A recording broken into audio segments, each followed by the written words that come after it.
everybody? It's your boy Tony Ortiz back again with another This Week in Brave Exvius. We're here live on April 12th, 2023.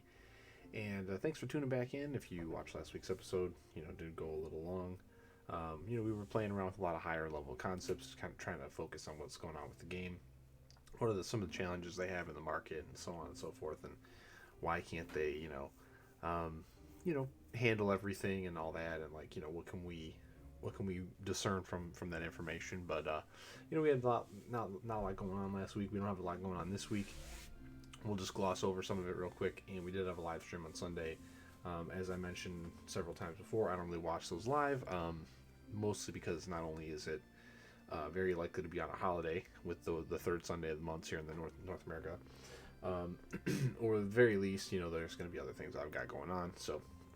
And we don't get a lot of information typically outside of the anniversary live stream, or maybe the big collaboration one where they do an hour or so of content or more. There's not a whole lot to discern from what they give us, so we usually just wait until the news drops on Tuesday, as it normally does, and then we get more information, or at least as much as we're going to get from the news, right? So let's just talk about this week real quick. Like we mentioned last week, there's really not much to talk about when it comes to these units. They're completely outclassed for the most part. They really just don't do anything. Definitely don't even waste any tickets on here. Save them for next week or the week after, depending on what your priorities are. And then, you can only go as far back as Laswell. You still have Dio here, though. He's available until we close out the game tonight. So if you want to, throw some tickets at him because, say, I don't know, you have a ton of lapis saved for rain, or you have enough to cover rain and the next guy after, go ahead and see if you can get him real quick. He's still 500. He's still dark. So, he will be useful for a little while. Probably more so than Laswell.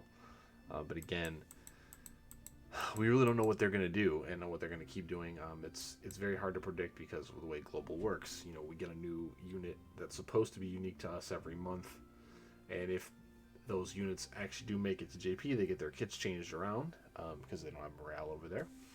So it's always difficult to predict exactly what's going to come and change everything around. When we got near, it was very interesting because we had nothing leading up to it for 4 months. So we were able to save a lot of lapis, and then even then with the extra lapis I had left over, I was like, okay, cool. I've got enough for the next premium that comes along, and in between we got this really good tank in Abigail that I went for. Then you got Melissa as well, great support. So after you end up pulling on those two, you're tapped out, and then they start dropping a premium every other week on you, and here we are, right? So we're in overload right now, but most people have been saving for rain. We'll talk about him in a minute when we go through the news, which we typically don't do, but there's so little going on this week that, plus live stream, we're going to talk about it. And also piggybacking off of last week where we started to examine, what's going on. I figure what we could do tonight, after we talk about what's coming, is just kind of analyze a lot of the stuff in the game, because this is a good day to do it. Monday through Wednesday is a good day to do it, or at least Tuesday, Wednesday is a good day to do it, because you have these bonus pulls and all that popping up, and we can go over some of those things. All right. So anyway, let's real quickly. We've got a raid now from last week. I don't know if we talked about it much, but standard thing. Crown fights. These ones are pretty easy, and so are these. The last 2 weeks, and Dark Lineage will be getting its last chapter tomorrow. So if you're watching this on Thursday, that's today. And Dark Visions, if you didn't notice, is completely balanced on ranking. So no matter what you do, even if you cheat your way to the top on this one, you will be getting the same rewards as everyone else. So no dark matter bonus for anybody this Dark Visions. They said they were going to revert back to the normal selection. The 7th party member bug is still not actually fixed, as far as I've seen. I do have to do some more scoring to get my lapis and everything that I'm supposed to get. And maybe actually we'll do some fights. I don't think I've even tried the last stage yet. I don't have any idea of what it even looks like. So, yeah, I haven't even tried it. But I think you can bring whatever element you want, so we'll probably bring... I don't have a 500 leader skill. I don't know. I guess we'll bring dark or something. No idea. Maybe we could bring... We might just save it for tomorrow, actually, because tomorrow we'll have rain. And then we'll bring a fire team, and we'll hit it hard. All right, but anyway, that's that. Not much else to report. Just make sure you get the gear from those events if you can. Some of them are important, especially like tomorrow. There's going to be an event where there's an offhand sword for rain that you're going to want to grab. Even if you don't pull them now, you might pull them later, so you'll want to have that. All right. What else do I have down here?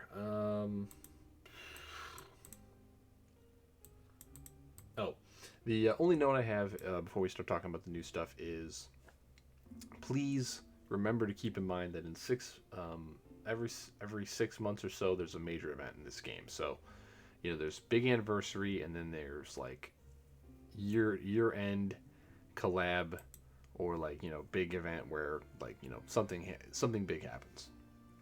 Lunar New Year used to be a big thing, but they kind of like just ran right through it this year and didn't do anything special whatsoever. So who knows? I guess we're going to operate on that assumption for now. But in June, they could turn the game upside down with one unit. They did it last year, and it wasn't with Wilk. It was with Sylvie, who was the normal price unit. So that being said, whatever you do with your Lapis, there's really no way for anybody to give you sound advice, because we just don't know what they're going to do. They haven't established a pattern. They're not following the pattern. Like Dio was a month late, which smushed the leader skills for 500% premiums closer together, which made it impossible to pull on even more than one of them, probably, if you're not like whaling it up big time, which I know most of us are not. And like I don't even have enough saved to pity right now. I think I have to finish DV to be able to finish it for sure, and then maybe I might even still be short a little bit. So it's a weird place to be in, but here we are. But I'll say that whatever you decide to do with your Lapis, either this week, Thursday, or next week with the Clash unit, you really have to look at what you have and what you think that they're going to do in the future, and you have to guess. It's an option select, and unfortunately most of us don't have the Lapis to just buy both units and walk away. So I mean, I think between your tickets and potentially your Lapis, you can kind of like make a call, like which one's more important to you. Take your Lapis to pity for the one that's more important, and then dump all your tickets onto the other one. That's probably what the best way to do it is. We're 6 months away, maybe more, from the JP leader skill of the 750 or whatever that just came out. So one element in series will get power crept.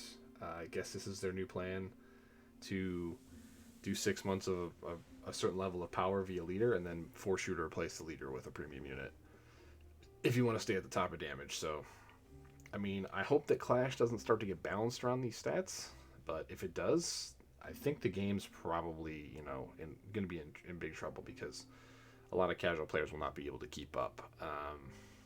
But I mean, again, it's where we are. I'd like to be more confident, but I just don't have the data, to do that. I've also seen some comments in other videos and so on, talking about negativity, especially on Reddit or whatever, and it's like, I get it.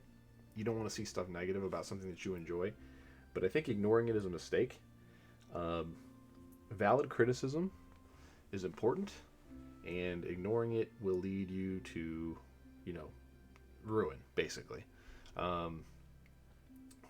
If you never taken any criticism whatsoever, you're probably not going to be in good shape. And then if you definitely ignore the valid stuff, where people like taking the time to articulate what's going on, give examples, gather data, extrapolate based on, industry trends or whatever.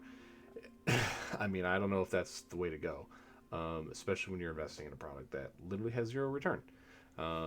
There's zero potential for return. Like I've talked about it a couple times. I've got stuff laying around right here that, there's return on, like there's physical things that you can potentially sell one day. Even if you go to the casino, you can put your money down on the table. There's a percentage chance that you win it back and then some. But with this game, with mobile games, I mean, unless you consider selling your own account a possibility, which there's a diminishing returns on that. That's worse than like depreciable assets that are physical. If the game even allows it, if it's even possible to transfer it, if you have a bound to your Google or Facebook, okay, what do you do then? More and more games are relying on other sites to do their login tracking and all that. So, yeah, when you're going to dive into something like this, there is no return on investment. You really have to be calculating. You have to be calculating. You have to do what's best for you. And a lot of people are disappointed in some of the decisions that have been made lately because they see easy alternatives that would probably be universally more well received and beneficial to the player base and the community, and they're kind of getting frustrated. A lot of times negativity comes out of frustration. It doesn't come, just because there's nothing else to say. If there was a bunch of good things happening, if people were happy, I think you'd see that a lot. You see it during usually most anniversaries when we get what we want, and you get like really cool events. But this year, we'll talk about it later. But yeah, there is going to be a meetup. The thing is that they announced it on Sunday, and you have less than 2 months to prepare and get there. So flying is basically not an option unless you own a private jet, or you crowdfund like a 6 week or less out ticket, which is going to be like quadruple the cost of a regular ticket, especially when you're flying into a major location like Los Angeles. But yeah, we did not get anything anywhere else in the North America. I think they have an office in LA, so I guess it makes sense. That's probably where previous ones were, but with no notice.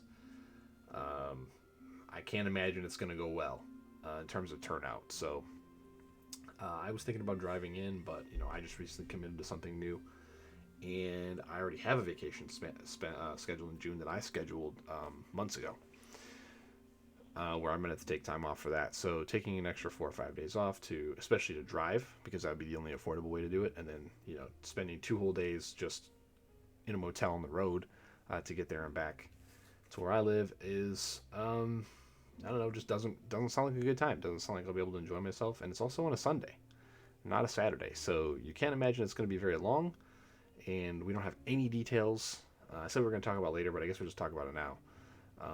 Yeah, the meetup, when we were asking for them, I don't think this is what anybody envisioned, especially having it announced so quickly and then having no details. And then what if I started trying to book stuff now to save on travel, and then I find out more details, and now I have to pay a bunch of fees to cancel all my stuff because I'm like, well, I'm not going to go to that. I mean, it's not really anything that I would be missing. Just goes back to the communication problems that Gumi has. It's just wild how they have not hired someone to at least oversee the communications, and maybe not handle all of them, but at least like manage them, and listen to what people are saying. And yeah, I guess we'll talk more about that in a few. But yeah, live stream, glad I skipped it. Definitely don't skip the beige carpet review, which is some of the content creators that I personally enjoy a lot. They get together and talk about it after it's over. It is recorded and not live, but you can check that out. I'll put a link in the YouTube comment or the description box over to the Gertz channel where they do that. This one I think was probably the best one I've seen in terms of how each person responded to the information we got. I think that, some of the top content creators, they're exposed to this stuff. They know, like, they know JP back and forward, inside and out as well. They know more than we do. They talk to a lot more people involved in both regions, and they make good content. So I think those voices have been consistent with their disappointment and so on, and they even move on pretty quickly. But I think that this time you were able to see players at different levels of the game kind of commiserate together and say, hey,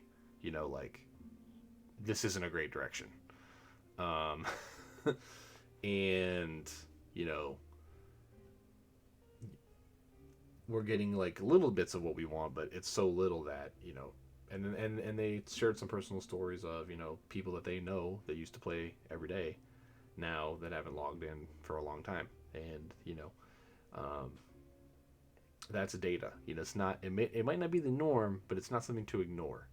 We don't have the numbers, we don't have, the actual data, but when enough people say enough people that they know no longer play, that is a trend that you need to consider and examine. So hopefully people can take this for what it is. It's not negativity, it's concern, it's criticism, and it's all in the interest of making the game better and not having it just disappear. Okay, so hopefully everybody can wrap their heads around that and take that as we move forward, which is why we're going to do some positive reinforcement.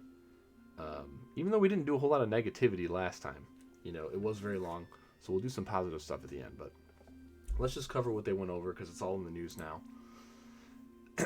And we're not going to cover like the huge, like random stuff that are super long, but we'll just cover the new units. So this is Rain.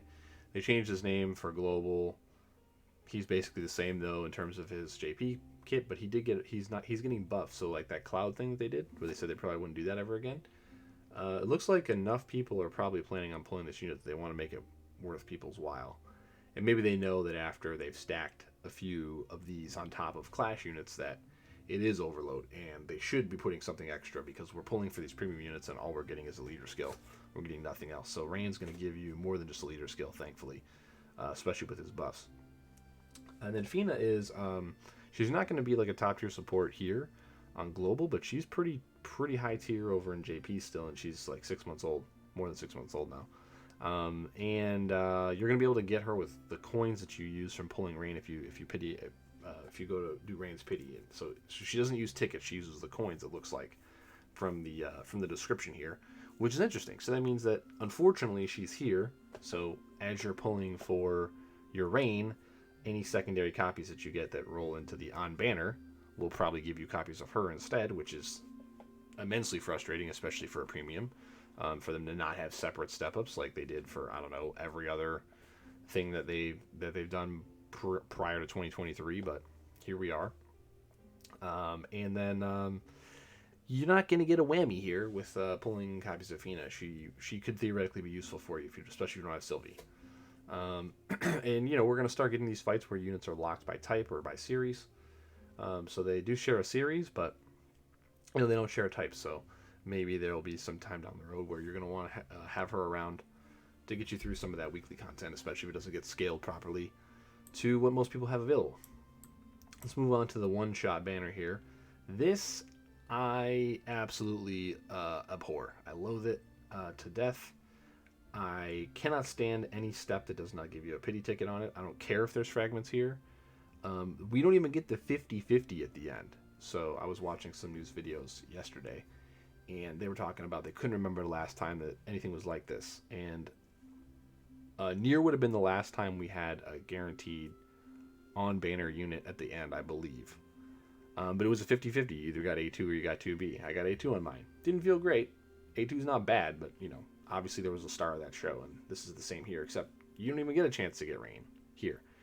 So this is kind of interesting. This is almost like shooting themselves in the foot. I think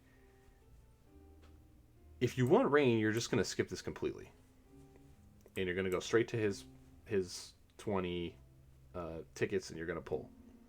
You can trade 30 of these coins in for Fina. You'll have 10. You'll have let's see. You get one. Oh, you only get 1 coin per. So you have 20 for Fina, or 30 for Fina, which is again weird. Like they're trying to force you down this path, but then they're not giving you coins here either. I mean, this is just a big fucking mess. I don't know what the problem is with them over there. I don't know who does their marketing research or their math on this kind of stuff. But this is just designed to tick off anybody who has Lapis, or is gonna buy Lapis for this, because neither one of these banners really helps each other. So yeah, you get a Fina here, but you want to get a second copy to guarantee EX1, right? And this Pitying Rain will not guarantee you a copy. And up here, you can pity your Rain for 60, and then you've got to spend another what, 28, or let's see, 15, 20, yeah, no, 30. You just spend another 30 for one Fina and 50 fragments. It's a joke, man. It's a joke. This is just terrible. This is just terrible. And the unit quality has to be there for it to even be worth doing it. And I'm going to probably go to at least EX1 here. The problem is you really want EX2 with this unit. But I think I can skate by with just having the 500% leader skill for a while. Throw him immediately into the fragment dungeon and go from there. But yeah, I mean, I will. It's gonna be rough. I don't know how many things I'll be able to do after this. Honestly, don't know if there'll be another set of pulls for me after this unit. Once Anniversary gets here, if it's not like a complete reversal of like everything that's happened since the last Anniversary, I think I'm gonna stay with the no money and free to play, and I think I'm gonna ride my legacy units out until they just don't work anymore, and that's gonna be that. Because this just doesn't make sense. Like even spending $10 to like get a fountain and like whatever, or $7 or whatever it is, you can't get enough lapis to keep up with this shit. You can't get enough lapis, even if you skip everything else, to pull one premium in this way and get yourself EX1 or EX2. And even if you dump all the money in, the return you get on like Google Play points, at least, I can't speak for the Apple Store, but you have to get like a ridiculous amount of points before they give you a lapis reward, and it's like only 6,000. You're talking about a year's worth of purchases, and you might get 6,000 lapis back. They're giving more lapis than that away to these cheaters in DV. So, this is unfortunate because it just really sours the what honestly is a great unit, and also is getting some really good buffs, which is what they really should do. And I think that there's going to be a lot of people that are turned off by this because they know that the Clash unit next week is not premium, and they want to deal with this shit banner structure. And they're going to think that, oh, well, see, we buffed this unit and not a bunch of people went for it. And it's not because of the unit, it's because of this crap. Or it might be because premium units are overpriced either way, because the whole game is overpriced. But, we've been through that before. This game releases so many units that, you can't possibly pull on all of them, but it still releases too many units to where you can't pull on all the ones you want even. And then that actually drives people away from playing the game and investing any money at all. So a lot of people can see this, ahead of time, and then they don't bother investing, I shouldn't even call it investing. They don't bother spending. It's like if I'm going to the casino and I like to throw dice around, but the casino I'm going to, I know they don't have any dice tables. Why would I even walk in? I know I'm probably going to lose my money, and I'm not even going to be able to do my favorite thing while I'm in there. What's the point? Why don't I just keep my money in my pocket and try to find something else to do? It's the same thing here. So, whatever. Fina has her own banner. Now, obviously here, this kind of lines up with the 30 coins because, you get more coins per. I don't know why you would ever do this, though. Maybe you really want Fina and you didn't get this. You don't want to do this shitty banner for 30,000. So you'll do, like, 12,000 on top of your 60,000. And I think this gives you 30. No, this leaves you one short. They couldn't even give you a third coin on this last step. So this for 60 gives you 20 coins, and this only gives you 9 coins. Who is in charge of this? Whoever is in charge of this and structuring this is either awful at their job, or they're like top tier directors that should have nothing to do with mobile games, period. Like they're like Diablo Immortal level, like just gougers. They just don't have any idea what the fuck they're doing. And this is just if I saw this and I was like the president of the company and I understood my product, I would just be like, all right, somebody's getting fired for this. Why is there not a path, an easy path? Either this should be 20 and 20, and then this should be an even number. So like, okay, well, you want, let's limit it to 6, and then there's 10 per, so you can get 2 from here if you want. Guaranteed EX1, bam. plus fragments, so you're actually even guaranteed, you know, EX2 or whatever. You get your money's worth. You don't sell you don't sell units like this, especially after giving a bunch of lapis away to fucking cheaters with these banners, with these awful garbage, poorly thought out banners. The game's almost 7 years old and you still haven't figured out how to do a banner that makes sense, and you're overcharged. You're already trying to overcome the objection of this is way too expensive. I don't know. I wish there was something to be positive about there, but I searched for it. I couldn't find it. But and let's take a look at Rain's buffs though. So when he gets to EX2, he gets a bunch of these buffs. So his damage is going up by morale, which is awesome. His limit damage is going up by morale. He's filling morale. And he also has a specific ability that is usable at a certain point in morale, kind of like Kaito and some other people. And that is in Clash Rules only. Now, it is a Magnus. You only get to use it once. But it's a big buff. You know, and it's 50% more LB damage than Sylvie gives. Not as much stats, though. It does give a 45 to all different elements, which is interesting. I don't know where this would ever be relevant, because I think you don't want to split elements in most long fights, because you end up splitting the damage between the two elements, and then you have to have equal imperils and amps. Otherwise, you're better off just sticking with the one element that you have all the best imperils and amps for. I think that's how it works. And not to mention that, but as we move forward with these specific units, we're going to start getting elements like completely locked out of content. You know, so Clash, I don't think they're going to ever lock you out of, but almost everything that comes from here, you're going to get locked by series or by elements. So, which, again, I think we've been over this before, but just stifles creativity. It stifles you from being able to use your favorite units together for new content, which is just, I don't know what the creative decision is behind that, other than, again, just trying to gouge people for as much money as possible, thinking that they're too stupid to, you know, put two and two together and, like, you know, move on. Or it's designed to funnel us away from this game and into their other game, which has already, I think, failed pretty badly. I don't think that as many of us play both or left Brave Exvius for War of the Visions as I think. I think a lot of people just left Brave Exvius in the last couple of years. And Last Anniversary did a great job of getting a lot of people back, but then, you know, the year since then has done nothing to retain them. So, you know, here we are. And then there was one other thing I wanted to... The vision card's basically the same. It's locked to the fire. Here, this one here. So there's a guaranteed ticket that's coming for Season 4, and this, I believe, is because the trial next week is going to be locked to Season 4 units only.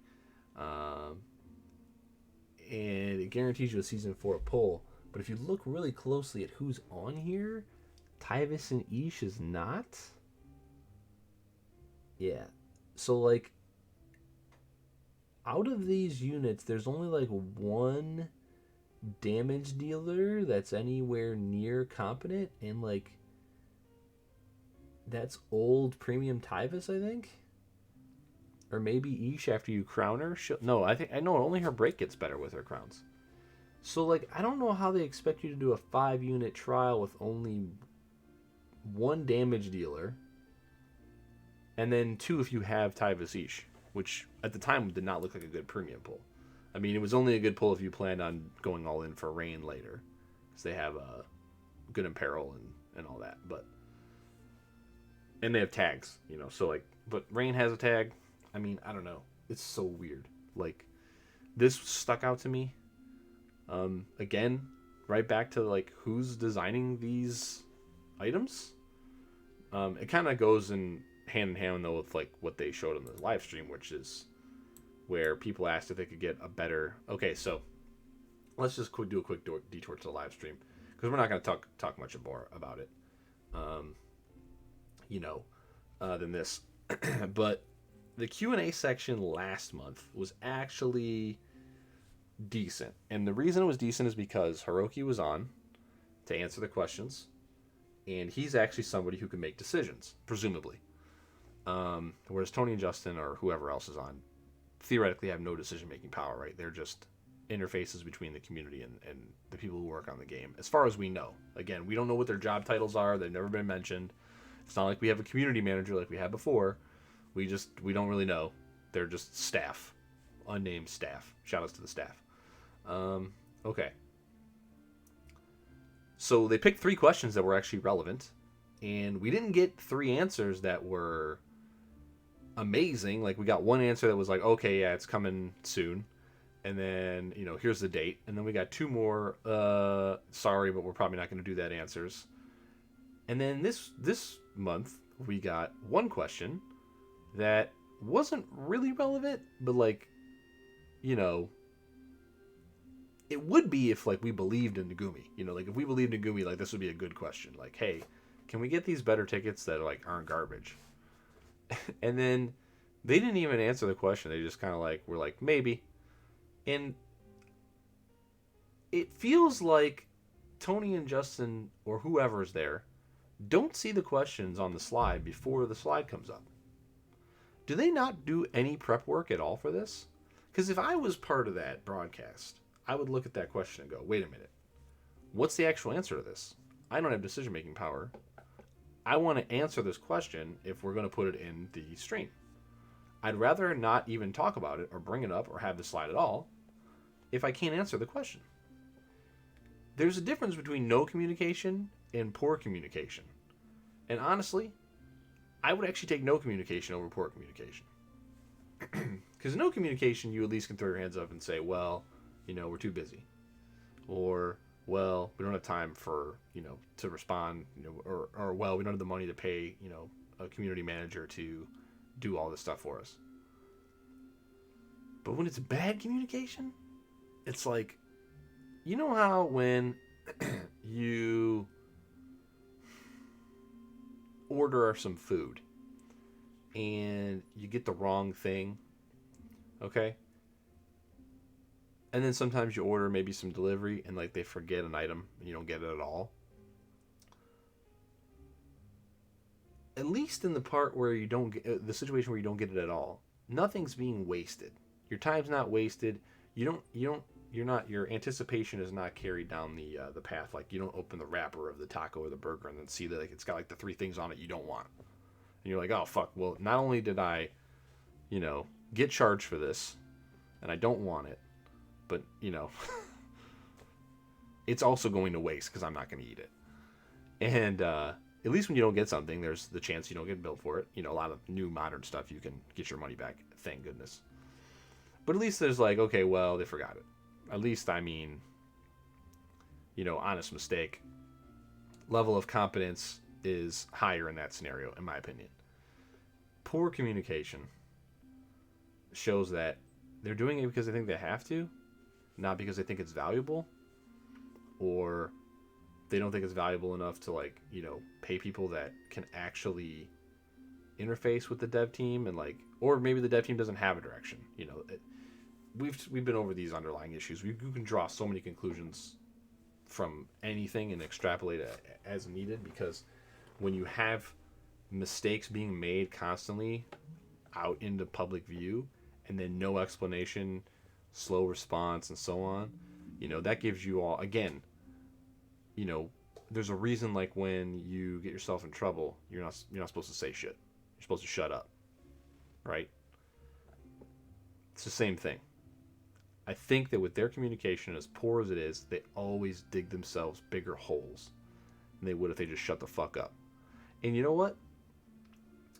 I get it. I get the pressure to say something when people are yelling at you, telling you to talk. It's not easy when you're being intimidated, whether it's nerds on the internet like me, or whether it's, you know, corrupt authoritarians or whatever, you know, or wherever you are around the world. But sometimes you got to do what's best for you, and, you know, not create more negative PR and just be quiet.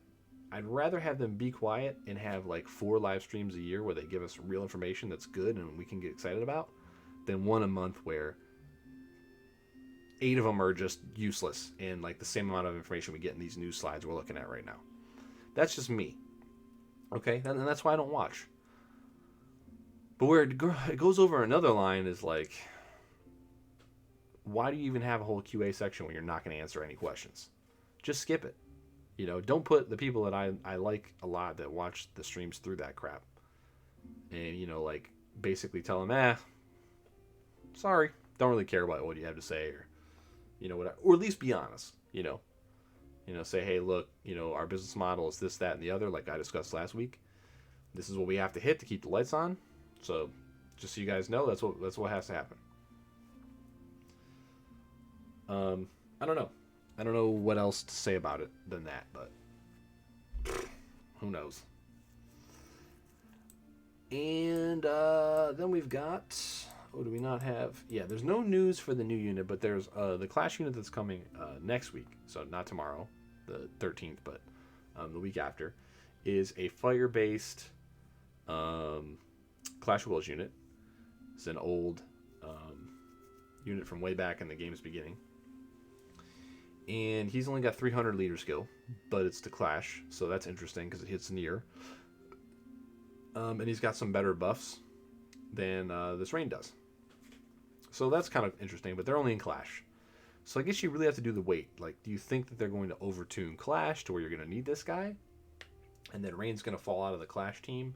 Which I don't know if he will, because even if Rain, even if you don't pull on this next guy, Rain with his morale fill and with the buffs that he has, he can carry your weird items, like if you need to bring 10,000 needles, or you need to bring like an Enry's ring or something. I don't know, whatever you need to bring. Rain can always bring that for you and just, passively morale fill for you. And then he's got some really good buffs. I mean, he's got, again, we looked at him already.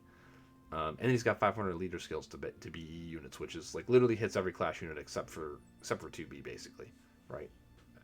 And to a lesser extent A2, who will be power crept, as they are both only damage dealers. Like, they don't do anything else but deal damage. Damage dealers always get crept out faster than tanks or supports.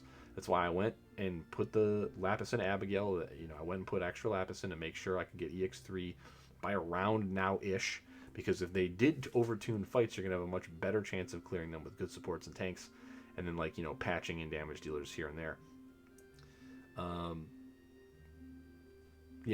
But we're in this weird place now where you're locked, and like, it was just trying to survive to this Rain unit, because now this Rain unit is going to give you the leader skill that you didn't have for almost everything else, right? So again, tough decision to make between the two if you can't pull for both. I definitely can't. You can see my Lapis up in there in the top right. I can barely afford this Rain. I'll probably have to break my own rule and spend like 10 or 20 bucks to like be able to have enough Lapis to pull him tomorrow for sure. I could probably get my Dark Vision Lapis, and then I'll only need like, I don't know, 4,000 or 5,000.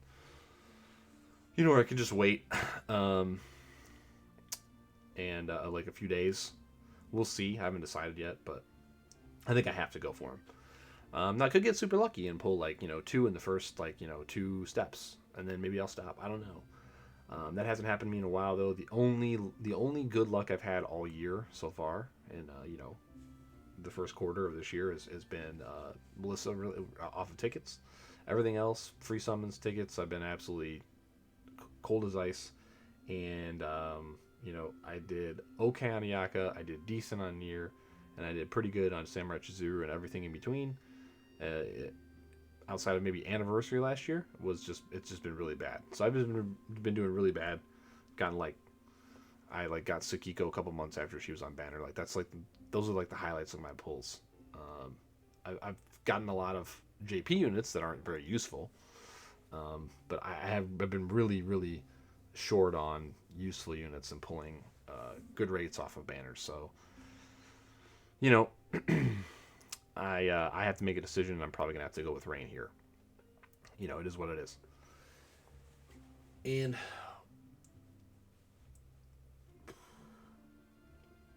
one thing I want to say before we move on, we talk about more of the stuff in the game, is that again, referring to the beige carpet, definitely check that out. Links in the description below. Is some of the things that were said on the show, I'm glad that were said on that specific show, because I feel like a lot of content doesn't have enough criticism, doesn't have enough of the community standing up for itself in it. And I think that people do, and I left this to the end of this because, I didn't want the people who are like, no negativity ever for any reason, to just not listen to anything I had to say. So I'm probably going to lose them here, but like I said, I think Barry in particular did a great job of articulating, especially somebody who, pulls for a lot of units, did a great job articulating the frustration and, you know, for lack of a better term, like not treating the player base the way they deserve to be treated. You know, not, I don't know if it's respect, if the right word is there. I don't know if it's empathy. I don't know what the right word is, but it feels like everything has been half-assed in the last 8 months, outside of maybe Nier. And even then, we've had a lot of issues. We had a lot of issues in Q3 and Q4 last year.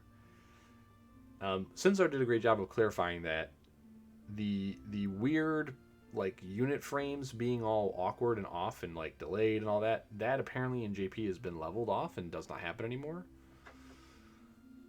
And that might have been the particular work of one person or whatever, and that person's not in charge of that anymore or whatever, which is good. That's a positive step in the right direction. I need to see a lot more, but I just want to highlight that I think we've been talking the last few weeks about the importance of treating especially the top percentage of the player base correctly, with respect. They keep the game alive for everyone else to play. Because Square Enix as a publisher, and then obviously Gumi Lim, they don't just want enough money to be comfortable and keep the game running. Okay, that's just not how capitalist society works. It's a nice thought, but it's not the truth. If they can charge you $100 for 18K Lapis, they will charge. If they can get away with this, they will do it. All right, look, they're a business. They're here to make money. If enough customers pay this, they're not gonna drop the price, and that's dangerous. Callback to over a year ago. And in fact, we've talked about this before, but there's psychology in setting this price so high. That's so when you see the bonus that hits after maintenance for this patch here, that's going to try to convince you that it's a good deal. But the thing is, if you go to the car dealership and you make $60K a year and they're selling a car for $80K and they take $10K off, it still doesn't mean it's a good purchase for you, right? There's many better examples I can give you, but that's just broad numbers, easy to understand. It's psychological. The whole reason that they put the price of everything as $99.99 is so that instead of seeing a 500, you see a 4, and your brain thinks, oh, it's not 500. It's literally only one fraction below, but it could be almost a whole, group lower. And that's just, it's predatory. It's the way it is. The thing is, how long can your app or your game or your service or your good or your product or whatever you want to call it survive on this model? And that's why you see such high turnover in these mobile games, and you see World of Warcraft still alive for the same price that it was, almost 20 years ago now. Those are decisions that a company has to make, and they have to live with those decisions. But it still falls on us to hold them accountable. And what I liked about what Barry said, and again, I'm not trying to put words in his mouth, but I liked that he was kind of saying what I've been saying, or similar points. We're making similar points about, this is not the right way to do things if longevity is the goal. Or at least most of these decisions are not the right decisions to be making if longevity of the game is the goal of the company. And, some things were said about visions and all that, and all that. And I appreciate that candor as well, because I've been saying the same thing. So I'm glad that somebody was on that was finally willing to bring that up so that it was said to a larger audience. Because I think it needs to be said more. Because I think when you have somebody that has credibility, that he definitely does, and that has the tone and the cadence to be able to deliver it so that you know that it's serious and it's been thought through, and it's not trying to call anybody in particular out, but just saying like, hey, this is messed up, this intersection, people are dying at it every day, we should put some stop signs here, that kind of thing, calling attention to a problem and saying, hey, I'm not necessarily sure what the solution is, but I know that the stuff we're doing right now is not working. I think that is something valuable, and I'm glad that was brought up, because a lot of times, Sinzar will point out the obvious stuff that's problems, and then like they kind of skirt past it. So I'm glad that happened. I'm glad that everybody acknowledged that. I'm glad that there was a newer player that to represent that part of the community, and also could empathize and sympathize with that. So I'm really glad that was happening, and I hope that happens more often. So yeah, I highly recommend literally just skipping the live stream and just waiting for the Beige Carpet review to come out and watching that. You'll have a much better time. I know I always do. So again, link for that's down below if you want to check that out. Please do check it out. Send some love over that way to the community. And especially Gert for hosting it. I know it's a little later for him, and he's busy. So him finding the time to do that, especially late on a Sunday night, is greatly appreciated for a lot of people out there. And yeah, let's move on to the last segment for this week. And I just wanted to kind of go through some stuff, basically everything, but very quickly, and just like kind of brainstorm some ideas on how to make things better. Now, again, we never have the budget, nor will we ever have the numbers. So all we can ever do is speculate, and there's no way to say that this would be easy to implement. But I'm going to try to think of some things that could be very, very cheap and simple to implement for each of the game's biggest issues. And, in this exercise, it's kind of just like showing that we can be criticizing the game in a positive way. We want things to be better. And we're trying to assist in the only way we can, which is suggesting things that can be done. And I think when you have positive changes, you're going to always see an uptick in revenue. You don't just make a new product that's better than the old product, that's only like the same price or 10% more than the old product, and not sell any of the product. It just doesn't happen. If that product sold before and there was interest in it before and it wasn't zero, if you make something better than it, even if it's not advertised properly, you're going to sell a little bit. I think you're going to see an uptick somewhere. And when that's kind of like diehard fans and loyalists and stuff like that to certain games, products, whatever, right? That's some of the most reliable revenue out there. And if you're going to tailor that stuff around to those people, you can still survive, as you see with so many mobile games surviving with whales keeping them afloat, right? So even if you tailor towards the top percentage of the community, as long as the bottom, and we talked about this last week, as long as the bottom level experience and the mid-level experience are decent enough, people will stick around, for free. And then that will enable those top whales to be like, okay, well, I'll keep spending because there's people to interact with, and I'm not just playing with 7 other guys over and over and over and over and over and over and over, right? And so I'm just going to go through a few things, and we're just basically going to click every single thing on the menu here and talk about everything just in order. And I like the way it's laid out because that puts the end game boss at the end. So you can see my cursor here, right? Yeah, okay. So bundles. Look, I know they're never going to cut the price on anything, so I would just suggest that they readjust how much we get for what we're getting. Prime example, I've talked about this before, for the $48 and the $75 and the $99.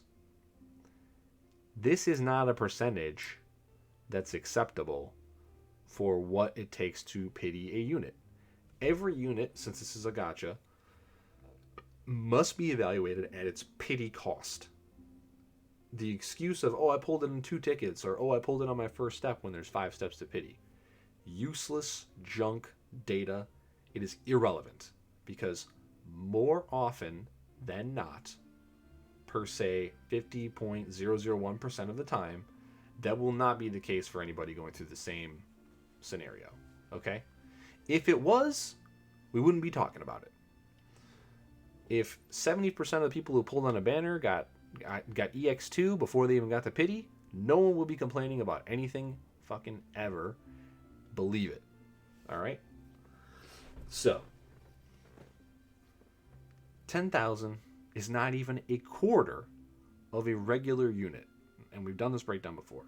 So that means that Gumi is telling me that a regular unit that's 46k pity, to them, is worth this times 4.5. Actually, it's a little bit more than 4.5. It's like 4.66 or whatever. So do the math. 48 times 4. Gumi's really going to tell me that one unit in their game, if I want it, I have to buy the whole gacha box to get the one little ball in there? Again, why am I not just buying 5 AAA blockbuster titles for the same price? Why aren't I buying half of a game console? Why am I not buying like anything else? Why am I not buying like an investment, in anything that I can get a return on? The actual hedonism level one single unit can bring you can never measure up, especially nowadays when money is actually worth more than it's ever been worth, compared to goods and services and investments and so on. And we're not trending back in the other direction for the moment, when this is recorded. So I'm sure it will trend backwards. Almost always property, goods, services will be worth more than hanging on to your cash, investments especially. But right now, there's a big rubber band backwards from, unwarranted exponential growth in the last year or so and or two. And everybody else that's like not a billionaire is paying the price for it. So especially in this kind of time, this is the time to adjust this, okay? So even if you can't sell the suits at the top on decreasing the price for this, maybe you can sell them on, hey, I bet you if we increase the amount of lapis, just like how we do the fake little sale where it's like, oh, if you buy the lapis pack, you'll get double this week, and we do that twice a year. If you just start gradually putting more lapis in here, fuck all this other shit. It doesn't matter. These are pulls on a slot machine. They're not actual, this X amount gets me this. They're not an actual price for service or price for good transaction. Until people can bridge this gap in a much shorter leap across the bridge, it's always going to be bad, for like the general player base. And if stuff's priced fairly, you actually have a lot more wiggle room in what you do with the game. If stuff's priced fairly, you wouldn't have to put out a new unit every week. You wouldn't even have to put out a new unit every month. There's plenty of games that are older than this game that put out a new unit once or twice a year. And they have so much more content and so many more things to do. And, they don't gate certain units behind anything other than the collaboration ones like that this game already does. And they have targeted summons. They have like options to save this currency and then wait until the thing you actually want comes in rotation and then blow it all trying to get that guy. Like, it's just they have so many better methods of obtaining stuff that this game just doesn't have and has no interest in implementing. So I think that at least if you can increase the amount of lapis, not anything else, none of this other shit matters. If you can increase the amount of lapis or the amount of fragments. Again, fragments is a tangible, I need X amount, what am I paying, whatever.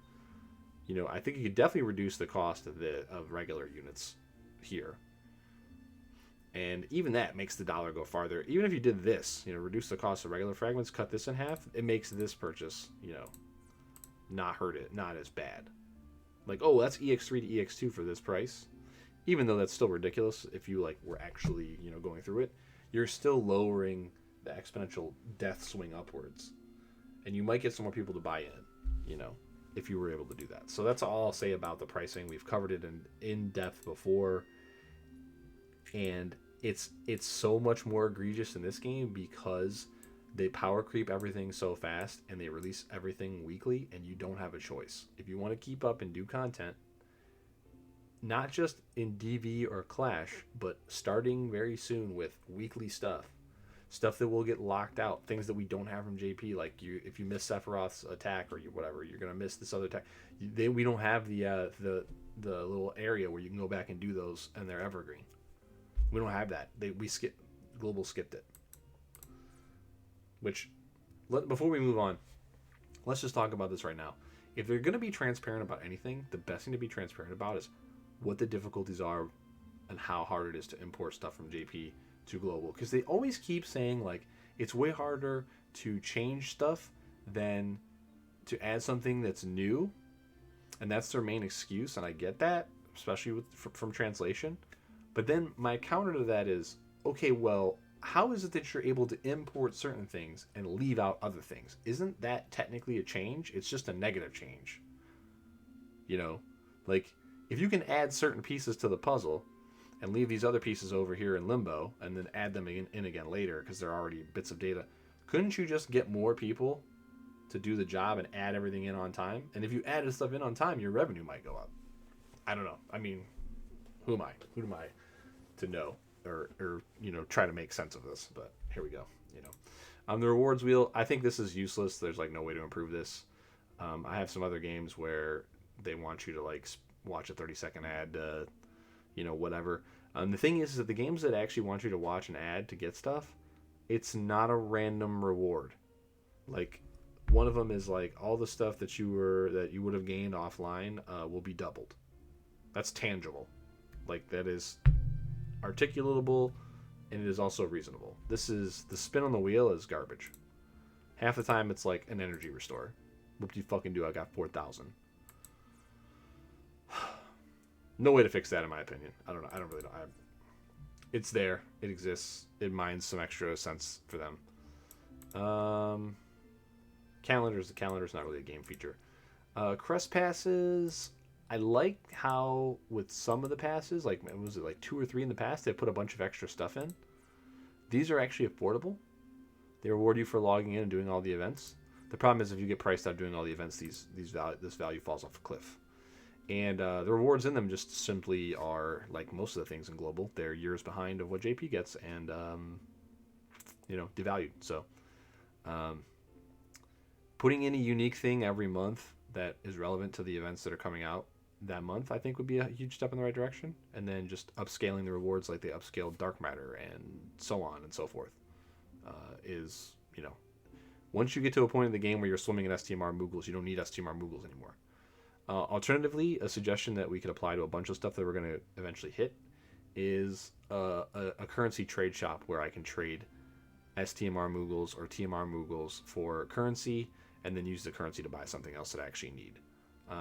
There should be like an exchange rate for Moogles to EX coins to Star Quartz to whatever. You know, so then I can farm whatever I like in the game, and then I can maybe at a slower rate, but you know, I can turn that into something else. It's a possibility. Panel quests they don't do enough of. Do more panel quests. That's what I'd say about panel quests. Okay, let's jump into the daily coins here. Same shit every month is just whatever. I mean, just make this more dynamic. Again, like, value-wise, once you get higher up into the game, like, this stuff doesn't do anything. It's like you just keep buying expansion vouchers. Just put more expansion vouchers and more coins available. It's like the only thing I buy. Put more advanced tokens in for 1 coin instead of like 3 coins. I don't know. Just rework the rates on this. Put EX coins in here because people need ore. Let them focus on ore instead of expansion if they want. I don't know. Put other shit in here. If I'm gonna slog through shit like Arena that I don't want to do to get these coins, make it worthwhile. Do more of these. Do more. Where we get like a set of quests for like, I don't know, like twice a year with whatever for like 3 weeks or 4 weeks or something. There should be another like. And I mean, they put them in for like the story chapter, but I mean, they should put them in for other things like trials, like clear all the trials, you know, or clear these 3 trials or whatever. And with the new trials that are coming, they should again add quests for this. I don't know. JP might already have this. Who knows? Oh, I guess we should say that. A lot of the stuff I'm suggesting, JP probably already has. Expeditions are stupid. I hate expeditions. They're just the biggest time waste in the game outside of Item World. You scroll through your units, you click a bunch of buttons on bonus, you send them, you have to wait. if this was like a way to farm missions and then like turn my app off, it would be good to have in the game, like a dispatch system. But like this game lets you blow all your energy up front anyway and then just log off. So like we don't really need that. So this is just a completely unnecessary feature. Also, having these separate missions I think is a stupid idea. You should just have like the same missions available all the time. Like here, like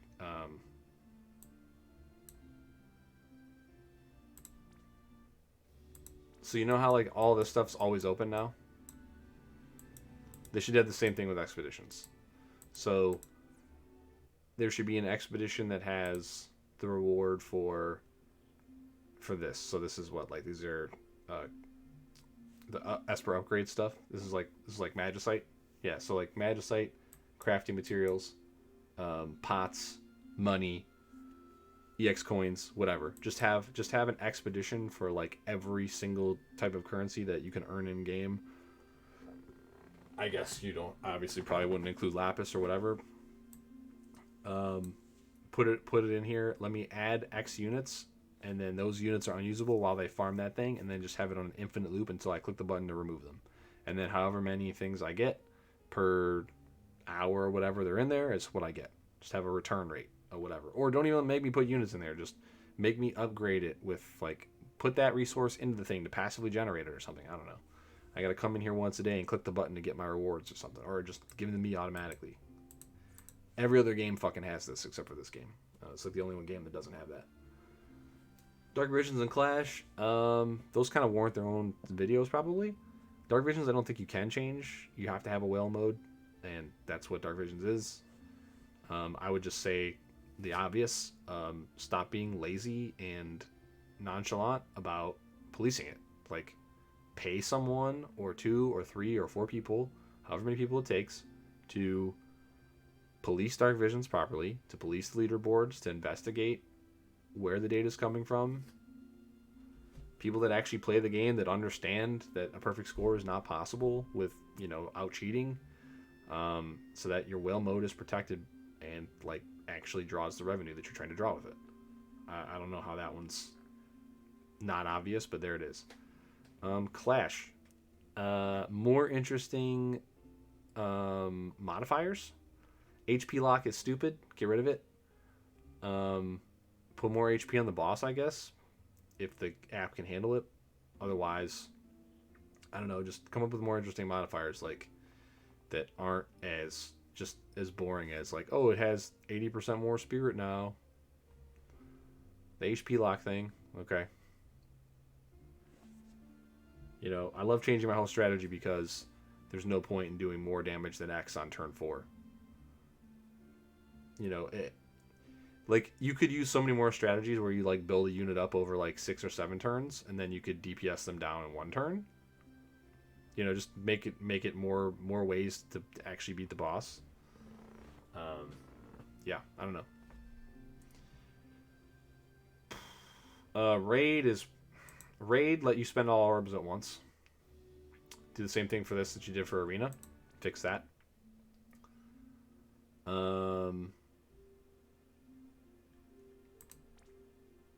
I hate having to click the thing to grab all my mail, but I guess it's a necessary evil in every game. Nothing we can really change there. Arena, I have no idea what you can do to fix Arena, but I can tell you one thing you can fucking do. Import JP's reward board. This is like almost 3 years overdue. JP's Arena boards have ore in them. They have real rewards that are actually worth fucking using your orbs every day for. I don't even touch my orbs unless it's part of the daily quest. I don't. Because it's boring. It's pointless. PvP in this game will never work and never function properly. So if you want us to click these stupid orbs, give us a reason to. This already exists. Why was this skipped over for fucking years? Or add more levels to Coliseum. I don't know. Vortex we're going to skip over and go back to before we do everything else. Okay, so story mode I actually don't have many critiques for. I think this is probably where the game kind of shines a bit. I'm not a huge fan of the click and drag to move or whatever. But it is kind of interesting to find hidden stuff and explore, and it's very Final Fantasy. Like, it's in the spirit of, the games and all that. I wouldn't really change much with this. I think the mistakes that were made in the story in Season 3, they've pretty much figured out how to not do that anymore. And the story is, like, bare bones as it is not nothing. Yeah, I don't really have much feedback for this. One thing I would do is make Radtails not as miserable to farm. If you're going to make us get 10 of them to do a Dragon Killer Plus, when like no other Killer Plus material requires any additional farming, and it's not even like a rare killer. I mean, I don't know. Change the recipe. Stop being dumb. Item world. Stupid.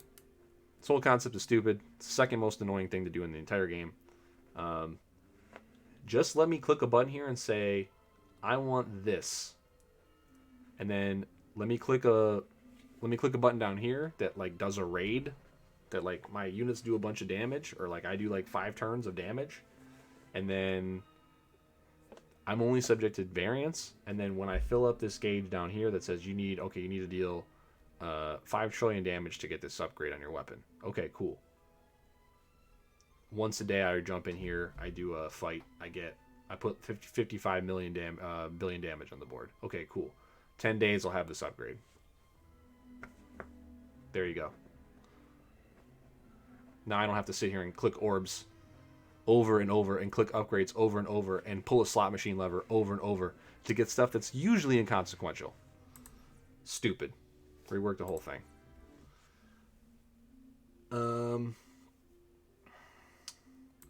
Unit inventory I think is decent now, but we've been using such bad inventory UI for so long that most of us are just used to it. There's some new changes to the battle UI that are really good in JP. I hope we get these very quickly. But I would just say, my only note here would be, I know this is difficult. Continue to work on this and improve. I don't like the tiny little buttons. I think I like the old system where these were gigantic. I like words instead of images. I know a lot of people prefer it the other way around, and that's how their brain works. I just wish that, like, if you're going to have this giant book, that's fine, but have list. We have all this negative space here. Have list in, like, 5 times the size of this is in text. Or have this be more descriptive. Like, retranslate this into something better. Like, I don't know why. Why do I send units to reserve with list and another click, and then I have to click again to pull units out of reserve? I don't know. This seems silly. It's spaghetti code, clean it up, I guess. I don't know. I don't know what else to say. Yeah. Crafting, I think, a little bit underutilized at times, but sometimes it gets annoying. I think it's fine the way it is. Vision cards. This UI needs an overhaul. I think JP already has it. We just haven't gotten it, I think. If not, overhaul the UI for vision cards, please. Inventory management's not great. Why I have to click a button again for sell, I'm not sure, but you do. I don't know. Not terrible, but again, we're kind of used to it. I think that there's probably a better way to do this. So just keep working on this. The shop we already talked about. The pricing is ridiculous. There's too many currencies. There's not a way to exchange currency for other currency, and so on and so on and so on and so on. Multiple currencies exist to confuse the player base and screw people. They just take up unnecessary space in coding. Sometimes maybe they're used as a way to like spread stuff across to overcome hardware limitations, but I mean I just don't see that really being a big deal here. Although I guess you could counter that by saying that the overflow bug or underflow bug exists, but again, that was in 32-bit devices, which nobody really should be using anymore. So I don't know, maybe just don't make your game work on 32-bit devices that are like over 7 or 8 years old at this point. They're older than your game. The devices are older than your game. I don't know. Pull rates. Summoning. These packages suck. Update them. The Monday through Wednesday packages, they're always bad. There's never any of them worth pulling. always have separate banners for every unit. Don't put 2 units on a banner together. People want one specific unit typically, or they're playing the game for power, and just adding 2 things together is stupid. Like, this is fine. There's separate fortune summons. Why is there not separate ticket pulls and banner pulls for the units? Especially when there's a premium involved. The rates on everything are shit. I know that you can't have rates to this level or that level or whatever, but when a game is putting out this many units every single week, there's one or more, and they're constantly supposed to be outdoing each other and creeping up the power. Nobody can keep up with the free stuff. You have to be able to get some free stuff every now and again to like supplement and help you figure out where you want to spend your actual currency. And it's just wildly inconsistent, and there's no, like, the solution to this was the select summon tickets. There needs to be something like this for NV, and it needs to replace this stupid random NV thing, and obviously they need to cut off a whole section of the NV pool, just like they did with the 3-star pool or whatever, and they need to do that on an annual basis to keep the fucking garbage units out. There's nothing more deflating than pulling a toilet fucking bowl strawberry, and then like, hey, I got a strawberry, my hopes are up. Oh, look, it's crap. I'm at the point now where I see strawberry, I don't even fucking look at it because I know it's going to be garbage. So, who cares? You've taken like the literal fun and the anticipation out of the one part of the game where you're actually asking people to drop the cash. So if you can't keep that up and good and rolling, I don't know why you would just not go play a slot machine instead. Turning stuff in is fine. All these weird like free summons, they generally are pretty good. Dark vision rates are pretty low. This says 3% unit rate for MVs. I haven't pulled MV off of a dark visions ticket in 7 dark visions in a row. So I don't know. I mean, again, I think you have.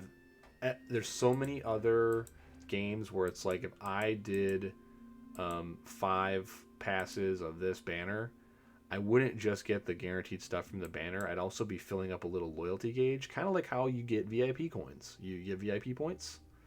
Thing is VIP coins are nowhere near as useful as Lapis, whereas other games will literally give you the currency back when you get like a rebate on your currency. You spend the currency, you get something back. You get like 10% back.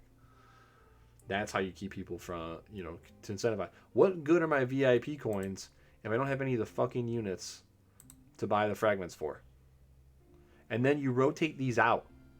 So I can't fucking buy the fragments because I don't have the fucking units. Oh, this reminds me. I did randomly pull a Shantoto from a ticket so I can actually grab her EX1, even though I'll probably never use her for anything. But yeah, I don't know. I mean,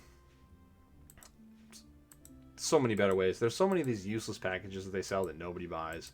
They're like catch-up packages for people that are way behind, and like they're also ridiculously overpriced. Again, 1 million tickets, 1 million things in currency, all designed to confuse you and shit. Just simplify it all. Okay, let's go back to Vortex here. We'll leave the endgame boss for the endgame. We already talked about this.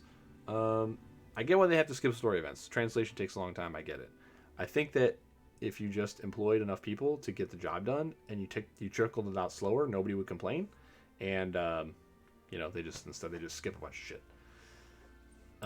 Don't tool these weekly fights and stuff around 500 leader skills. That's a premium thing. You should never, if you're bringing a premium unit into the content that unit is not locked out of, it should be like making your life easier. It should not be the new baseline. Okay, you're just gonna get people to never buy freaking regular units ever again. I don't know, just like tune this stuff around having like a 200 leader skill. That way, even if people have only 100, they can bring it 100, but maybe they've got the gear to make up for it, and then it's easy for them to clear. If you tune this shit around 500 leader skill, and like it just sits here, and people can't do it because they don't have like $600 or whatever you value a premium unit at to spend on your stupid game for 1 week. You know, I think you're just asking for people to not participate. So I don't know. Steel Castle is useless. We already talked about it. Chamber of Challenges. Okay, get rid of this completely, and just have the frickin' doors be like accrued somewhere else. Doing these extra fights every week is just a waste of time and a waste of energy. They're not. I mean, you can't go back to them like trials and like figure out new and innovative ways to do them. They come back around, but like it's just a useless relic of the past cycle. That you can just put red star quartz or put the actual doors in something else. They already put pots and doors in a lot of the weekly stuff for the raid anyway. Just get rid of these. Get rid of these. Repurpose these sprites. Make Chamber of the Vengeful bosses out of them. I don't know, because these fights aren't even like, you know, there's not even thought. Like, we go back to the weekly stuff. Sometimes you have to actually use your brain to clear some of it. But this stuff, you just bring in one water imbuer. For any attack challenge, you bring in one water imbuer. You imbue the party and you hit auto and you kill it. Look at the difficulty. 160 is actually like, it should be like 50. 50. It should be like 50, 40. It's useless. You don't even have to gear stuff. This one I brought in naked EX1 units. I imbued with water and I hit auto and I killed it. So, like, you know, what's the point? It's just useless. Get rid of it. All right, enhance. Daily fragment I think is good. I would increase the drop rate of 2 and 3. I would make 4 possible, at least, so that we're close to JP, and then that way people won't have to burn as much energy a day re-rolling, because everybody re-rolls to 7 if they know how to anyway, and then you just end up spending more time in the game and resenting that you have to spend more time doing this, because it's just not a great system. Super Sight, overcosted for energy on what you get. Ore is necessary to max out your espers. It takes forever. Just put more, and honestly, now that there's no limit on how much relics you can buy, this shouldn't even be ore drops. This should just be farming for EX coins. And then people can buy a majillion relics, and then they can use the majillion relics to make whatever ore that they need. Just simplify it down. And then also you have to steal to get the ore rewards, which just makes your team. It takes more effort to set your team up when it's already an autoable thing anyway. My team literally just, here, I'll show you one. I think I have one left over for today. Yeah, I haven't done this. So I have an auto steal team set up with Zidane. You can do this with a couple different units that have steal on their auto attack. I just gave him the Berserker Sword. And then, like, anybody who does a pre-game damage move. Tulian, Tyvis, Cecil, anybody. Boom, dead. Why can't I just hit the auto button and do it 4 times for 4 stacks of EX coins, which I can then buy relics with, and then I can just pick whichever element I want. I can decide what Esper I get maxed out, and I can put all my effort into maxing that Esper out right away, as opposed to just having to spread it all evenly as I slog through this terrible grind that takes like 4 years to complete. Easy fix there. Figure it out. I guess all this other stuff is fine. I would probably combine Foresight and Chris into one run and just give you like 10 of everything at the end, or 5 of everything, or 1 of everything, or whatever. Just make it easier on people. And then even when you're farming for, like, you need reds, you're also stacking up your blues and purples and stuff for later, so that way you don't have to, you know, we don't even have events anymore where you can, like, trade in currency, because you used to be able to go, oh, okay, all my leftover points for this, like, town event, I can just, oh, I need greens this month, because I got this unit that uses greens, so I can just trade in all my extra points for greens. And then I don't have to frickin' farm this stupid Foresight stage. I can farm, you know, the event thing instead, and also build up my total overall rewards track as well. Same thing with Chris and all this, to be honest. Whatever. This old stuff is kind of cool for, you know, like, nostalgia purposes, but I don't know. Oh, I haven't clicked into this since they put it back in. Yeah. Like, it's kind of interesting to have it here, but, like, do we need it? Do we really need it? I don't think so. back in here. So yeah, like the ability story thing, not a bad idea, but like once this from here on into the rest of the right, I like to call this the this is like the Google graveyard. Like if you go to like the search like Google graveyard on like Google of all places, and it'll like bring up sites where it shows you like all the things that Google has come up with and like killed. And it's like a graveyard full of all their old apps and stuff, like Stadia's on there and freaking, and Google Music's on there and all sorts of stuff. This is like where everything else is in PE, right? Like this is like, oh, they had this and then they abandoned it, right? Like, oh, they have this, like you can do Rain's trial for old original Rain, but like you'll never use this old Rain other than to fulfill like a simple like quest requirement on like chapter 1 somewhere where you can just bring in any other unit and like destroy it, right? So like what's the point of even going and doing this? Like I have to use old Rain, and what's the point? Maybe I will do it at some point just for funsies, but just give everybody the stuff and take it out of the game. I don't even, what is this? I don't remember this shit. Oh, this is old story. Okay.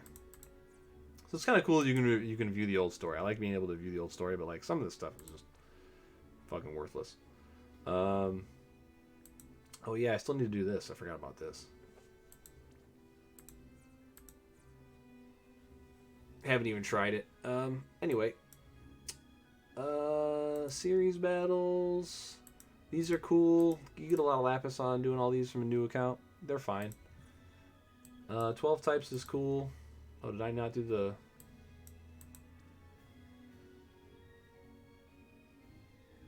I've definitely done these. Have I not done these? Oh, I guess I haven't. Alright, whatever. That's a little I care. 12 types is a cool idea.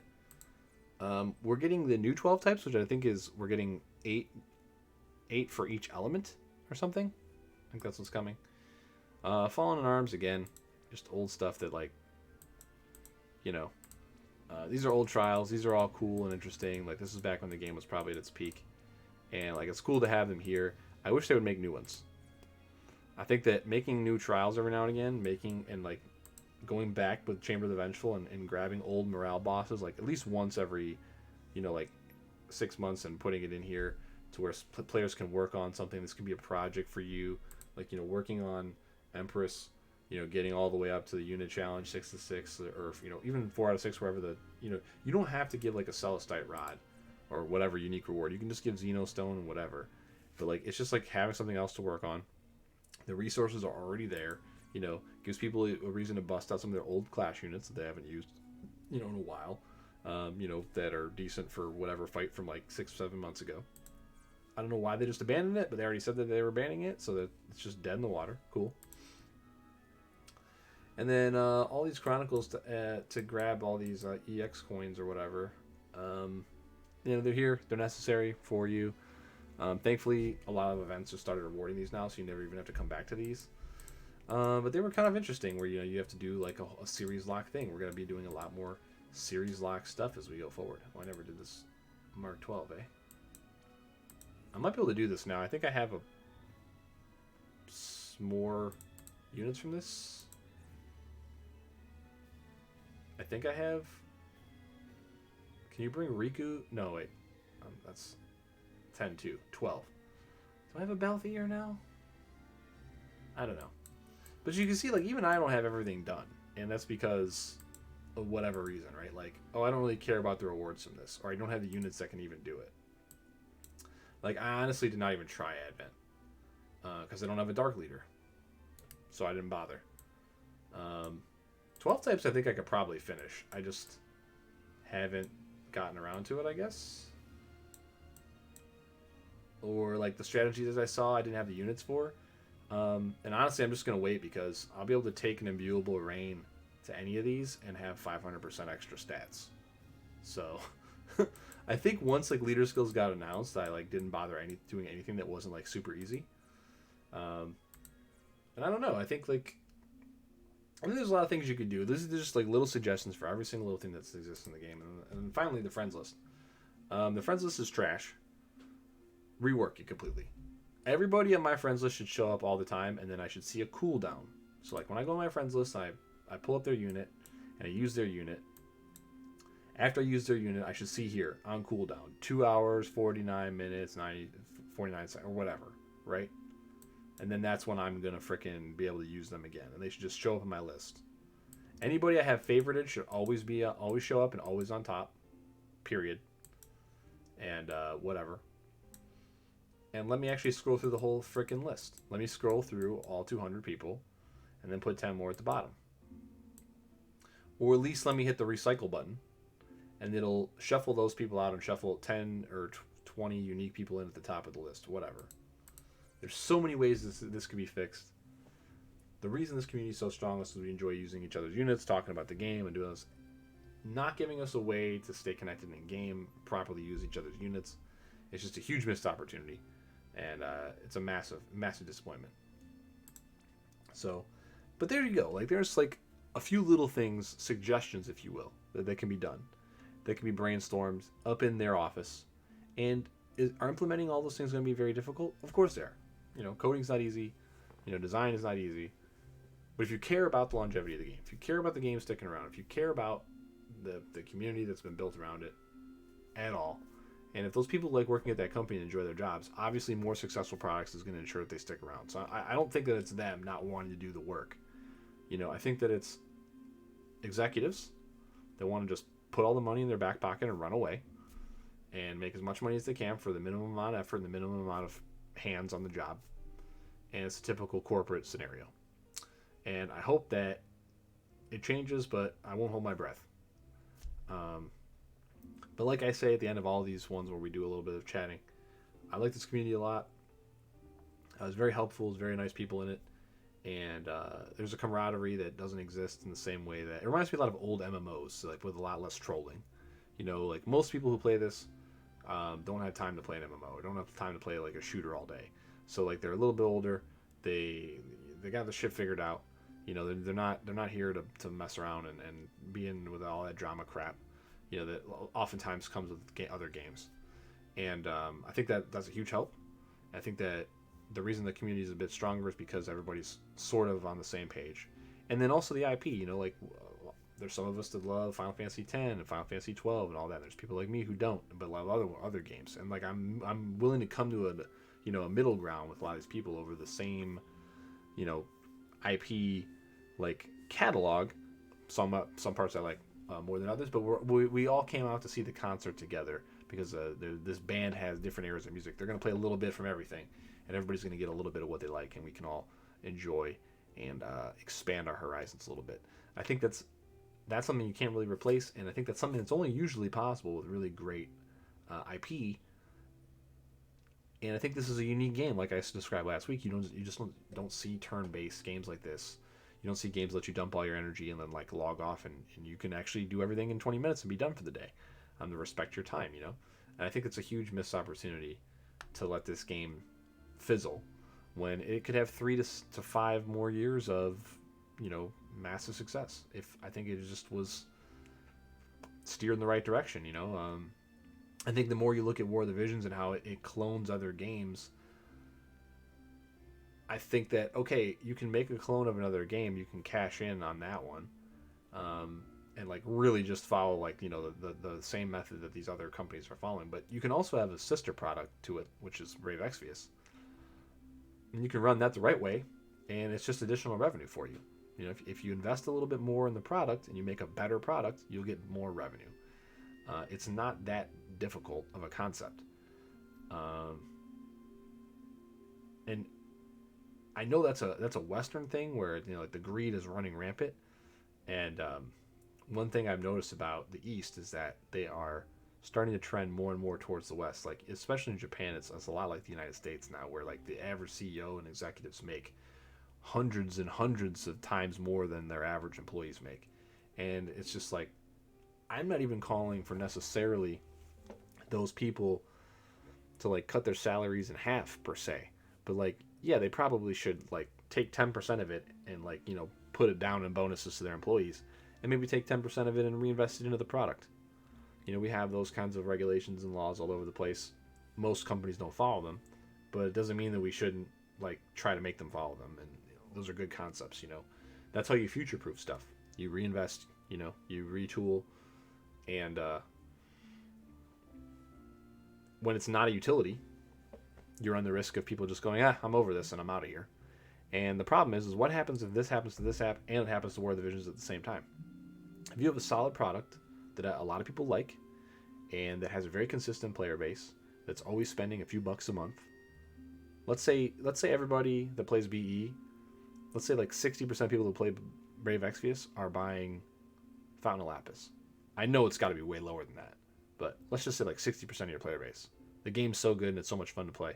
60% of your player base is buying Fountain of Lapis.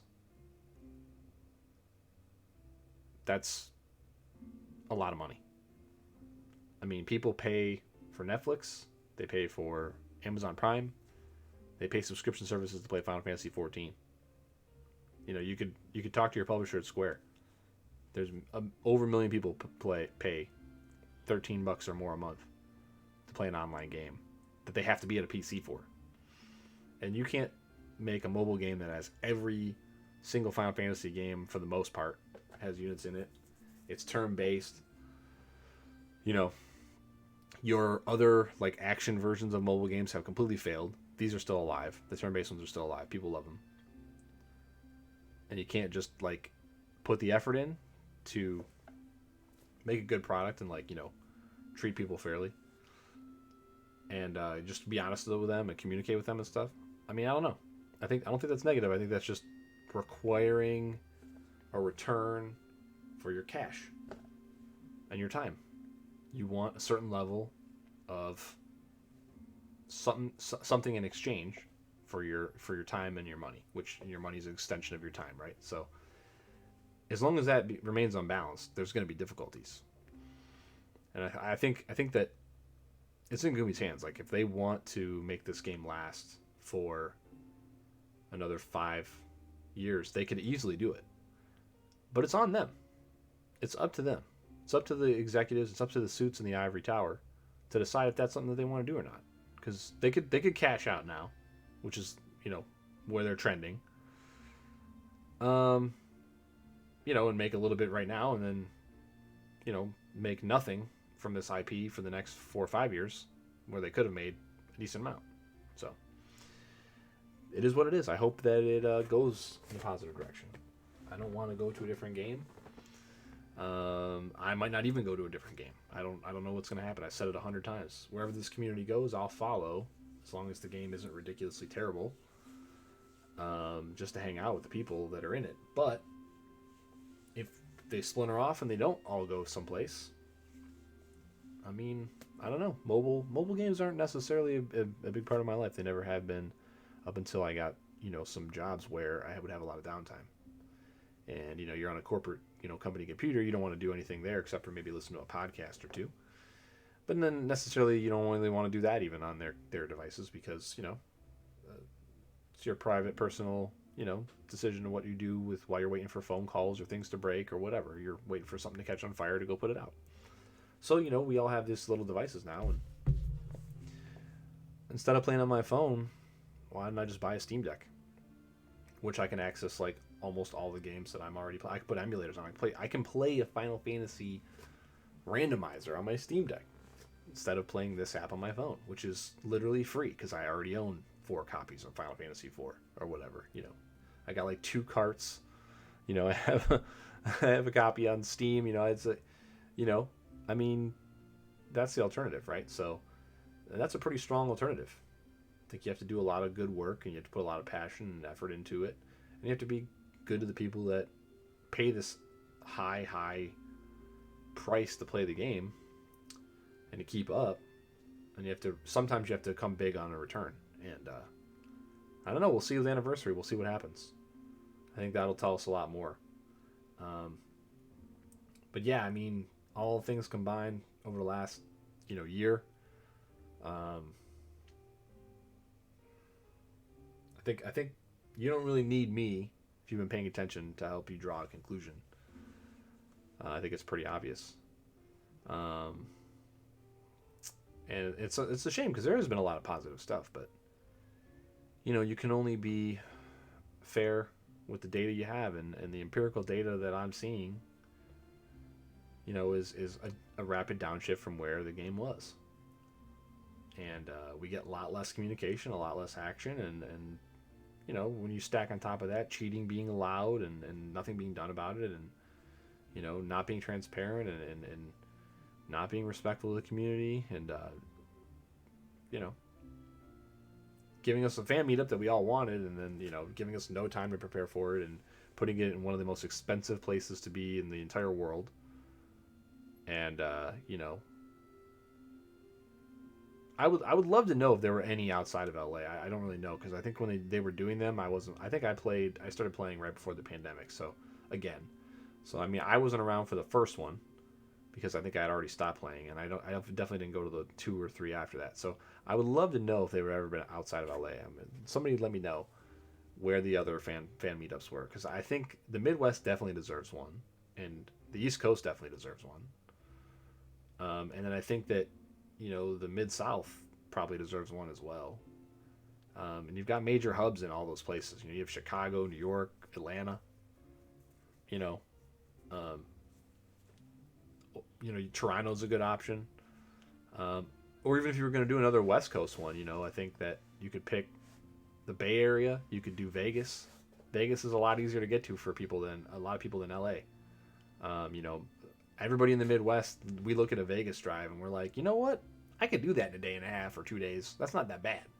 You tack on that extra 4 or 5 to 6 hours to LA through that awful traffic, and the driving option usually evaporates.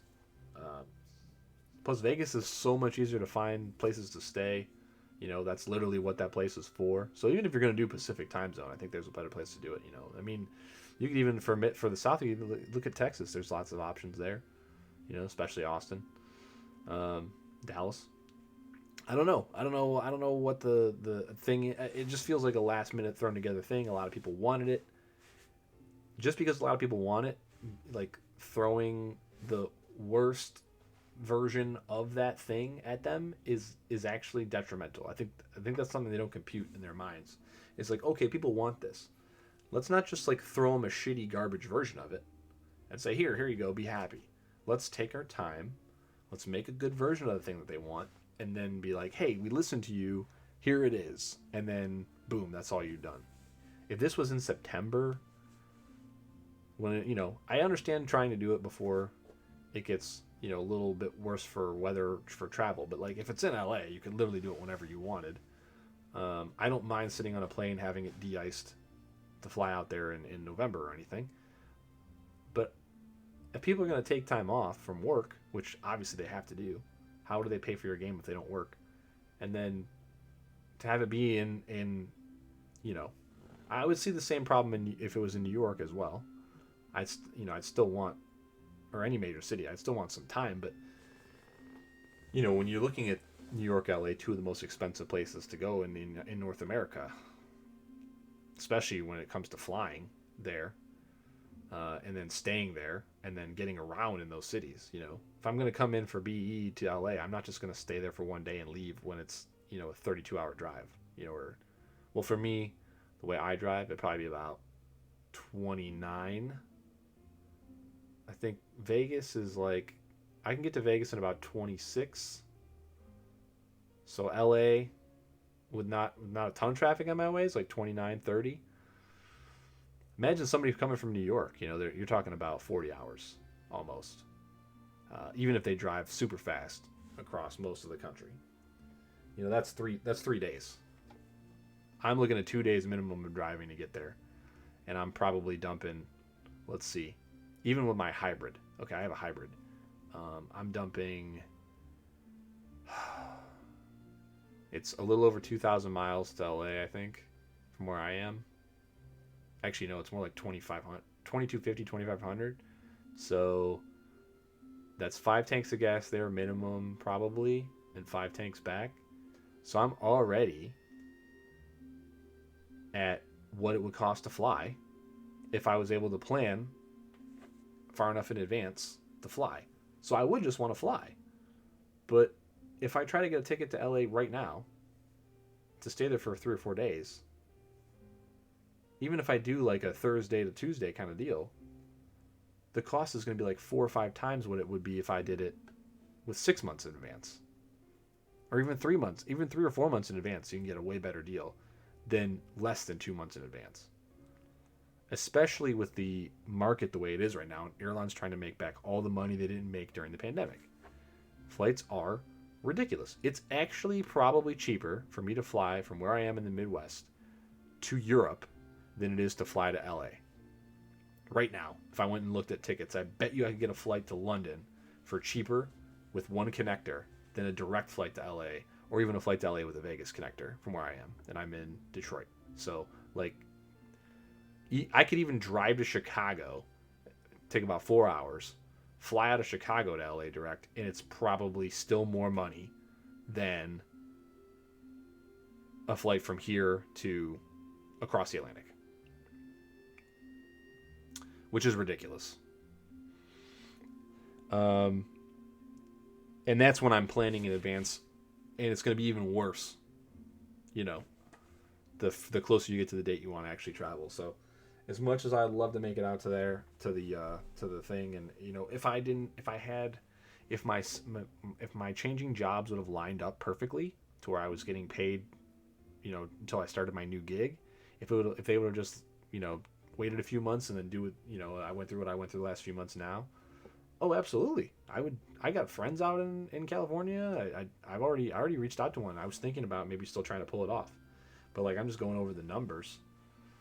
The amount of money I would have to spend, and then already having to have another vacation that I'm going to drop a bunch of money. I'm spending, you know, 4 or 5 days in Chicago in the same month that this meetup is, and I started planning that almost, you know, 6 months before that, right? So, I mean, I saw the thing I want to do in Chicago here in the fall. Yeah. And then they announced the stuff like around the holiday time, I believe. And then we basically said, or even before that, and my buddy was like, "Hey, you want to do it?" They're doing a bunch of stuff in Chicago in June, and I'm like, "Perfect. I haven't been to Chicago in a few years since pre-pandemic. Let's do it. I love Chicago." So I'm doing that, and I planned it. And if the fan meetup, and they told us about the fan meetup on Sunday, if they would have said 6 months from now, fair enough. It's a little bit less lead time than I'd like, but 6 months is enough for a major hub, you know, major area, especially where you might have friends that live there or whatever. If I told my buddy, I'm like, "Hey, I'm coming to California in October. Can I stay with you? I'll pay you, you know, X amount per day." And, you know, it's like a quarter of the price of a hotel. And he's like, "Yeah, that's cool. Come on by. You're only doing one thing one day, and you're going to be here 3 other days. Maybe we'll go hang out and we'll catch up, and we'll go eat, and we'll go to the, I can make a whole vacation out of it. I can make a vacation around it." Like it was mentioned in the beige carpet, they actually talk about this, and it was mentioned that people came from Europe across the Atlantic to these meetups. So people definitely want to do it, but I mean, think about that flight. Think if you're coming from like Berlin or Paris, and you need to get a flight to LA in less than like 6 weeks. What that's going to cost, you know, if you don't have a private plane, you know, I mean, it's just, I don't know. I think that's a great microcosm for the problems facing Gumi and the game itself right now.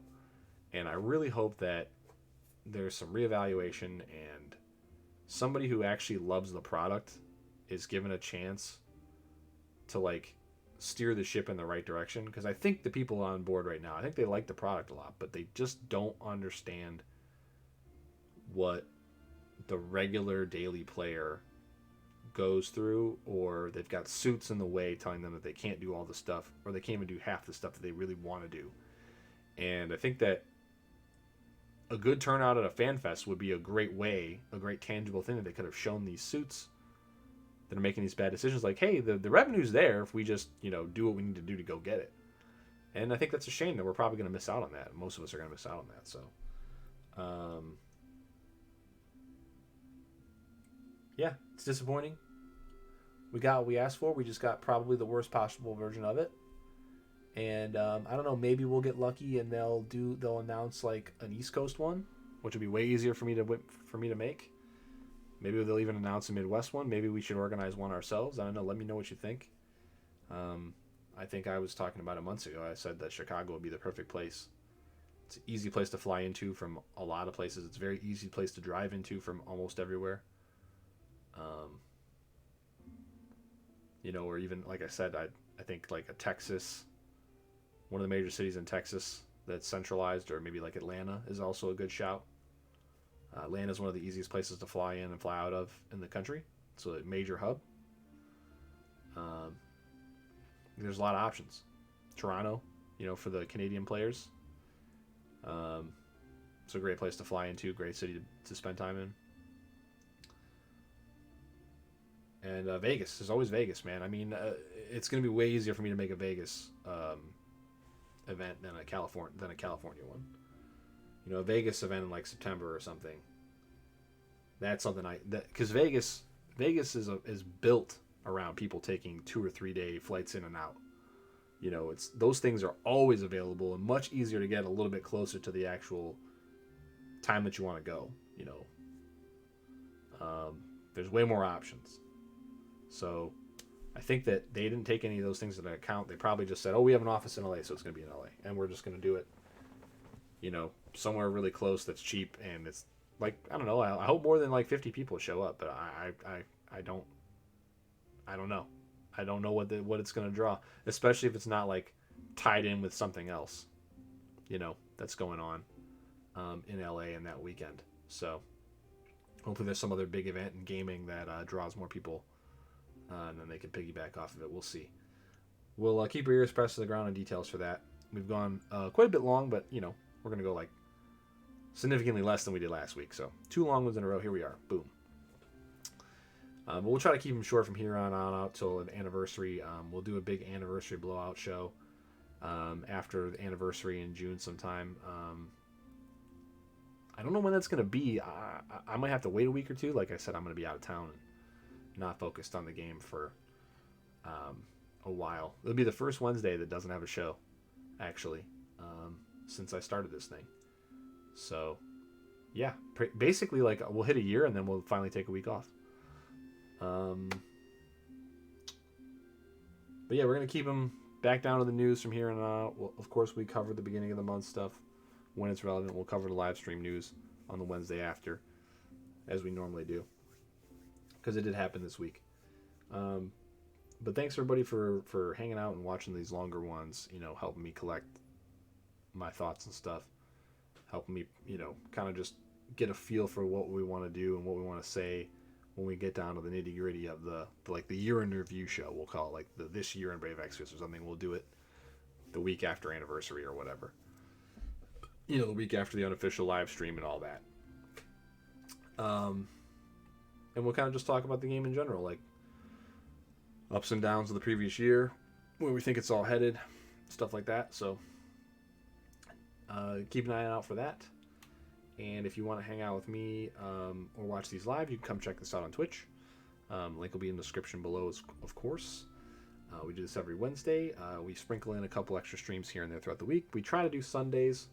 Last Sunday I just wasn't feeling great. I went out Saturday night and I was at a buddy's house, and I'm allergic to a certain kind of pet, and I just basically took me like a whole day to recover. It's just been a while since I got hit that hard by my allergies.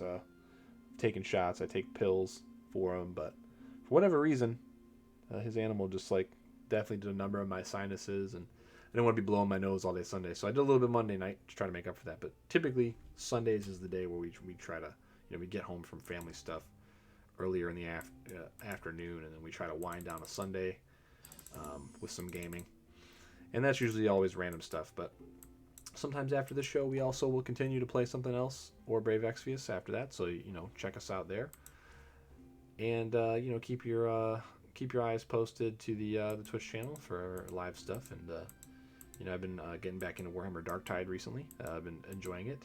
A little bit more difficult. Definitely puts a little bit more stress on my hand. I haven't been playing a ton of mouse games lately. But one thing I can say is that I got BizHawk working. So for emulated games, especially for SNES and older, I'm definitely ready to get back into that. We'll have a much higher quality, higher resolution, and I can use better controllers. I can use actual input controllers because it's not a shitty old school emulator that doesn't accept input devices. And then even if it uses the framework of some of those old emulators, no offense there.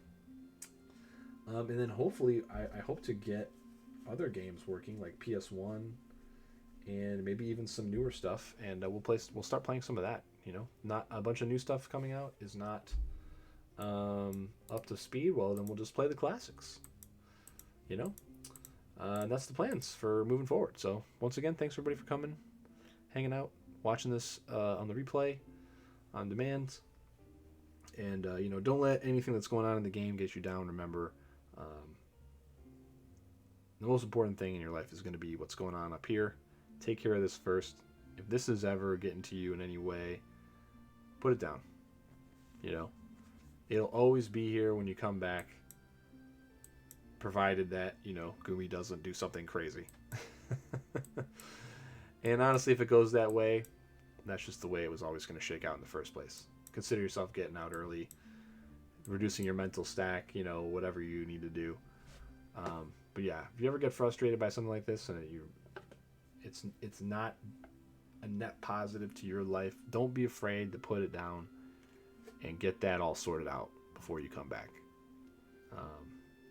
That might in some ways be the most powerful message you can send to a company or the bigwigs. And be vocal. You can tweet, you can comment on YouTube videos, you can post on threads and say, hey, look, I love the game, but these are my grievances. And